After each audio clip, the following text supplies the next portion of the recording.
Okay. The new prerequisite for love and hip hop is agility, gymnastic ability, inner cry. Yeah, you got to have all that before you go see Mona.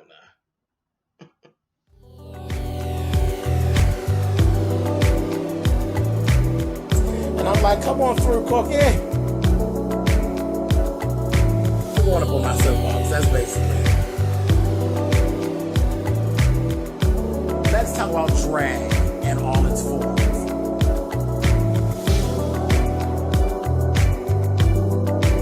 What, Cookie?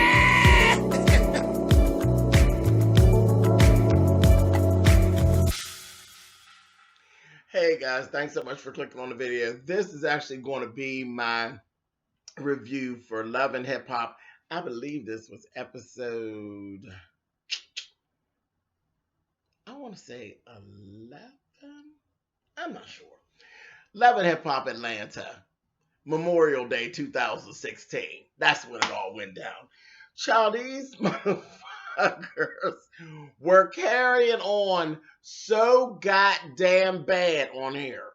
Goddamn Tommie's running around bragging about the wrong shit. Leaping and carrying on like she's auditioning for an X-Men film. And let's go through this. Okay, we start off, we got Jessica Dime. Her good trifling ass is so motherfucking excited about her date with little Scrappy. Yeah, the one with the big ass. Not the little cute one. The one with the big ass. So she's on her way and she's all excited to go to this date with Scrap because she's going to get back at Bambi. Well, sorry, bitch. But Bam wins again. Scrappy chickened out and didn't fucking show up. Instead, he sent Slick Dick.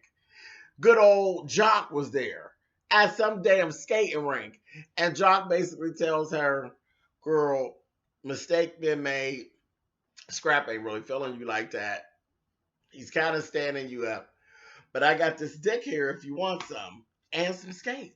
And she gave him very much of, boy, please, get on out of here. So I laughed at that. I was like, good. Because trust me, if he breathes on you, bitch, you're going to have twins. That's just the way it is. Y'all need to stay the fuck away from Jock. That is my PSA for this goddamn episode. Stay away from Jock. If the motherfucker breathes on you, you're going to the maternity ward. That's just the way it is. Moving on. Okay, so Stevie J is planning on opening a hookah bar. These people open up more businesses that it's like, do you even have an interest in that? But whatever. So Stevie's opening a hookah bar. Tommie brings her crazy ass down there to the place where he was actually hiring, like he was auditioning waitresses. And Tommie brought her old ass on down there. And her hair and makeup is still doing pretty good. She goes down there to see Stevie J. And she tells him, you know, I used to do some rapping or whatever back in the day. And I'm really looking to get with you to try to do some of this stuff. Because you know what? I'm a hustler, baby. And Scrap's going to jail. And I need to do something to support myself. Boom. But that really was just the opener. It was the precursor for what she really wanted to say. Because, see, the shade was, and I was explaining this in another video about some mess. But shade is a lot of times what's not being said. What was not being said between Stevie J and Tommie in this whole conversation they was having was, yeah, okay, I have this music situation that I want to get into. That's what was being said. But what wasn't being said that she really meant was, I want you to take and get in my pussy and bang it around just a little taste, honey, because I'm feeling like a good old slut right now. That's what wasn't being said. Mm-hmm. And he was over there giving, yeah, you know, I'm going to give you a try. I got some business I got to take care of. Then I'm going to roll back around and I'm going to get with you. I'm going to think about it. I'm going to get with you and I'm going to see, you know, if there's something I can do for you. What he was really saying was, Give me a second. And when ain't nobody around, I'm going to run you all 13 inches of this. Yes, God. That's what he really was saying. Y'all got it? Okay. What's not being said. So just on some bullshit, Tommie literally is making the mistake that a whole lot of females and others make. I'm going to give myself away to get back at you. Child, that never works out. And just keep on watching, and I'll explain to you how that never works out. Okay, moving on. Next, we got Scrap meeting with Karlie. So this was kind of funny too, because again, I'm gonna touch on to some of what I just talked about. Karlie, you basically threw yourself at Scrap to get back at Tommie. Scrap basically tells her, you know, we had a great weekend. I enjoyed fucking you over the weekend. I was glad to fuck you 12 different ways and sideways and your old ass pussy over the weekend. But I don't really like you all like that. But you know, it's cool. And he didn't lie. He really didn't lie. I mean, he ain't really into her all like that. Goofy ass Karlie ain't even paying attention. She's still trying to be the shit. But I'll give you what she did do this, because she basically told him that lie of, I really like you, I'm really into you, and I got you, you know, when you go to jail. Because he basically told her, you know, he was going to jail and all that. And she went through the whole thing of how she really liked him and all this. Child, Karlie don't really like him. Karlie's using him to get back at Tommie. So whatever, they both lying to each other, and everybody's all, well, she's lying to him, he didn't lie to her, and everybody's happy. So that was that. Moving on. So then we got Charlene, that fucking Rashida's mother. She done met up with Ernest's old broke down ass, and he done went on and he's telling her all this shit. She's telling him, your wife is fucking crazy. She's out of her motherfucking mind. And if you want to help that bitch, you need to get her into counseling. Because see, Charlene that went and had her 2 psychology classes. So now she feel like she can psychoanalyze people. And you know that's what motherfuckers did. They go, as soon as they get in school, first semester, they gonna psychoanalyze all they motherfucking friends. Girl, if you don't get your motherfucking ass on out of here, honey, go on and get out of here. Work over at Rashida's store and then take your motherfucking ass down there and to the welfare and get you a job as a goddamn social worker or something.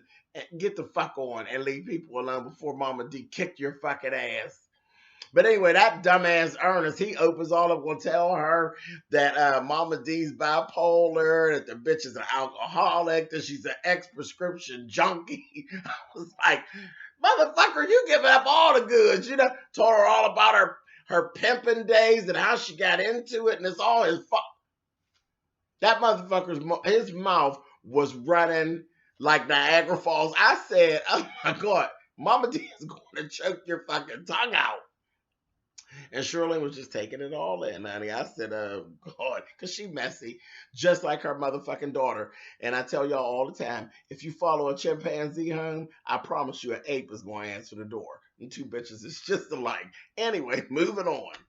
So next we got Scrap and that goddamn Tommie.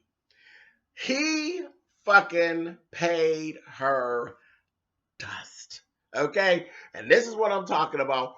When you give your motherfucking body away and it don't never work out. This bitch done rolled up in through to his house. She banging on the door and shit. Oh! Before I even get to that. Her and KK is some high profile bitches, right? Tell me why did Tommie have one of them raggedy motherfucking stretch pants? Why was her stretch pants dry rot and tearing up in the seam? Bitch, you better stay out of Forever 21, honey, when you shop it and you put love and hip hop. $10 pants, bitch, really? No God. Anyway, moving on. I almost forgot about that. That was so motherfucking trifling. Anyway, so her and Scrap, they going back and forth because she done found a receipt that was strategically placed in his car. and left it there by that motherfucking Karlie that talked about their 3 days away.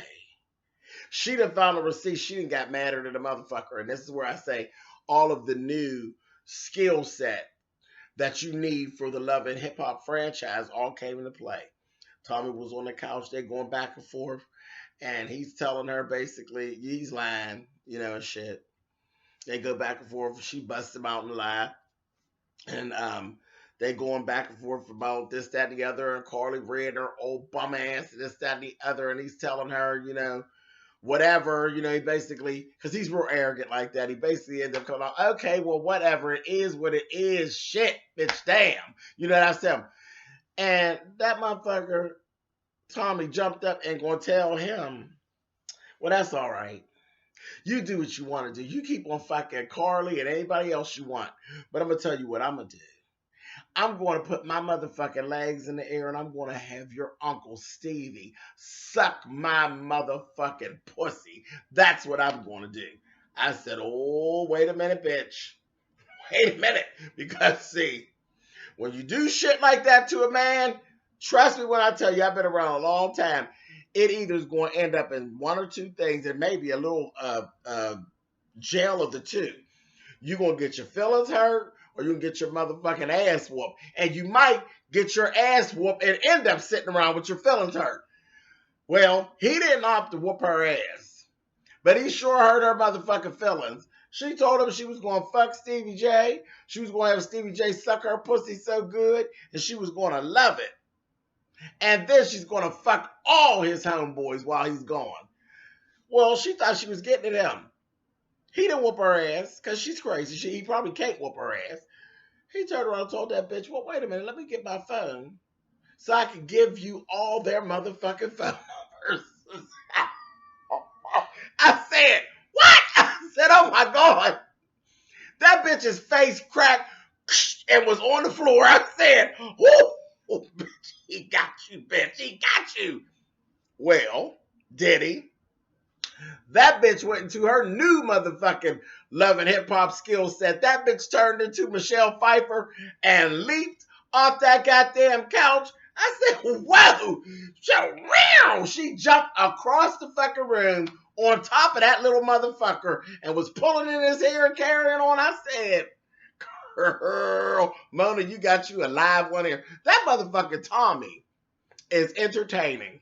Child, girl, you need to do a mesh together and pull some of your people from your franchise and put them together and make one hell of a show. Go get you Cardi B, put that fucking Tommie on there. Yeah, bitch, you got some real live ones that work for you, Mona. But she leaped up on Scrapp's little ass and was pulling hair and carrying on. He put her down on the couch. He didn't want none of all that. Told her, you know, he just was done with it and shit. And then he's going to say, look at you. Now you over there. She go through all that. Now she want to cry. I said, Lord, everybody got this inner cry that they have to do.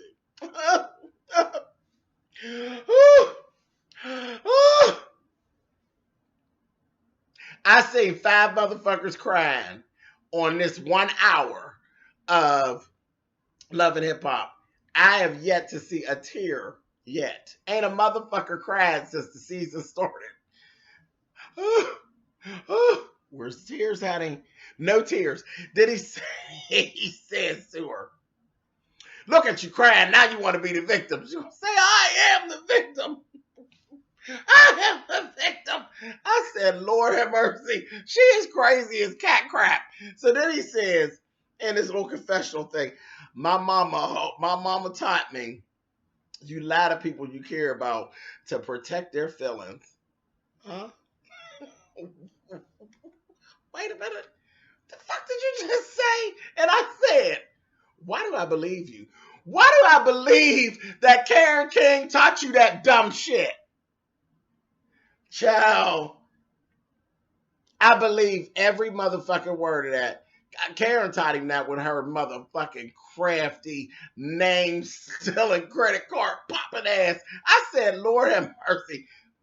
Child, they letting anybody be parents, honey. Any motherfucking body. You lie to the people that you care about to protect their feelings. No, baby, that's not how it works. You don't do dirt, and that protects the people that you love. You don't do shit to them. That's what protects them.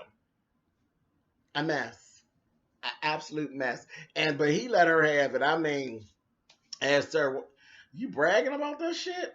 Let me get all these numbers for you, bitch, so you can make sure you fuck everybody. Don't miss nobody." A mess. But so that didn't work out. They escorted Tommie on out of her. She told her, she would kick his motherfucking ass. And he was really pissed off. She had done pulled his motherfucking locks. I said, child, shit messed up his little ponytail, honey. He had half combed it that day. A mess. Next, we end up seeing Ernest and Momma D. They done went down to see the pastor down at the church house. And child, they in there for some counseling, listening to the advice of Shirley.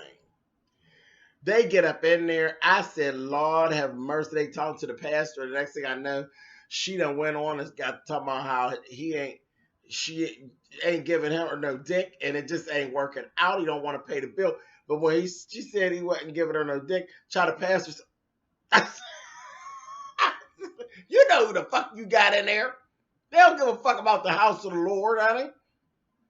Momma D didn't give a shit. She want her to stiff up in her, honey, and she don't give a shit if she got to go through the parishioners. Get it, honey. I said, Lord, they just got no motherfucking chill. None. Them two are just ridiculous. Moving on, I ain't even got nothing else to say about them. They ridiculous. But they trying to work it out. Okay, so we got Joseline. Now, she just sat down with Dawn, and we get to talk about this contract again. Dawn ain't doing nothing but trying to get Joseline and use Joseline for some money. Dawn's old grimy bitch, and she don't like Stevie, and she don't mind backbiting or undercutting Stevie to try to make money off of Joseline. But it is what it is. I mean, Joseline with Stevie, she got 6 in one hand and a cracked 5 in another hand, fucking with Dawn, and Dawn telling her 6 good ones. So what the fuck? It don't matter. But she told me she finally seen her contract, found out the motherfucking contract done expired. It ain't even no motherfucking good no more. She just, I've been a goon. That's what she should have said. Stupid. Okay, so then we got Karlie meets up with Scrapp. He basically rolled up and asked her about the receipt and shit. They going to dinner. He asked her about the receipt. And then I'm going to have to give Karlie a little bit of credit here, because that bitch pulled the Jedi mind trick on the motherfucking player. I said, bitch, come on, Karlie. She let you know why she is the old woman that lives in the shoe, and I've been doing this so long and I know what to do, okay?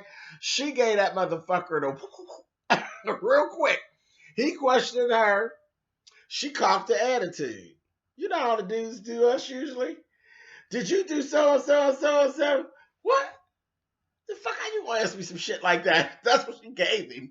And next thing you know, he's like, oh, no, She's like, she didn't even appreciate that he would even think that she would do such a thing. And that bitch did it. That bitch did it.